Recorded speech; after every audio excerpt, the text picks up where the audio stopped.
English देहात के बीचों बीच एक शानदार हवेली थी जिसका नाम था मूनस्टोन मैनर। उसकी आईवी से ढकी दीवारें बीते जमाने की कहानियां फुसफुसाती थीं और उसके ऊंचे बुर्ज आसपास के इलाके पर लंबी परछाइयां डालते थे। लेकिन इस शानो शौकत भरे बाहरी रूप के पीछे एक राज छिपा था जो खुलने का इंतजार कर रहा था। एक ठंडी शरद ऋतु की शाम कुछ निडर खोजी मूनस्टोन मैनर पहुंचे। उनमें एमिली भी थी, रोमांच पसंद जोशीली सी लड़की जिसकी नजर बहुत तेज थी, और उसका वफादार कुत्ता विंस्टन। छिपे खजाने और भूतिया साइयों की अफवाहों से खींचकर वे हवेली के राज जानने के लिए निकल पड़े। जैसे ही वे बड़े से दरवाजे को पार करके भव्य फॉयर में दाखिल हुए, उनका स्वागत पुराने किताबों की बासी सी खुशबू और संगमरमर के फर्श पर गूंजते उनके ही कदमों की डरावनी आवाजों ने किया। हाथों में लालटेन लिए वे हवेली के भूल भुलैया जैसे गलियारों में और अंदर की तरफ बढ़ते गए। उनके दिल उत्सुकता से जोर जोर से धड़क रहे थे। उनको पहला सुराग एक फटा पुराना जर्नल मिला जो उन्हें धूल भरी सीढ़ी के नीचे छुपा हुआ मिला। उसकी पन्नों में पेचीदा पहेलियां और फीके पड़े स्केच बने थे जो इशारा करते थे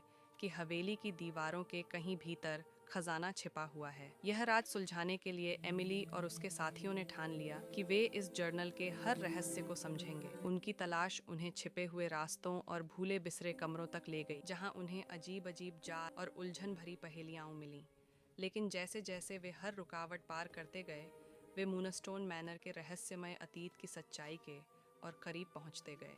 जैसे जैसे वे हवेली के राजों में गहराई तक उतरते गए, उन्हें खोए हुए प्यार और धोखे की कहानी पता चली। पीढ़ियों पहले छुपाए गए एक बहुत पुराने वारिसाना गहने की दास्तान। और जब वे इस रहस्य के असली केंद्र तक पहुंचे तो उन्हें एक ऐसा खुलासा हुआ जिसने उनकी जिंदगी हमेशा के लिए बदल दी। क्योंकि हवेली के फर्श के तख्तों के नीचे एक ऐसा खजाना छुपा था जो उनकी कल्पनाओं से भी ज्यादा बड़ा था। बेशकीमती चीजों और प्राचीन निशानियों का ढेर जो उन लोगों के इंतजार में था जो उसे ढूंढने की हिम्मत रखते। अपनी खोज पूरी होने के साथ एमिली और उसके साथी मूनस्टोन मैनर से फतह हासिल करके बाहर निकले। उनकी जेबें खजाने से भरी थी और दिल रोमांच से भर चुके थे। और भले ही हवेली का रहस्य अब सुलझ चुका था, वे ये जानते थे कि उनका सफर अभी खत्म नहीं हुआ है, क्योंकि दुनिया रहस्यों से भरी है जो बस खोजे जाने का इंतजार कर रहे हैं।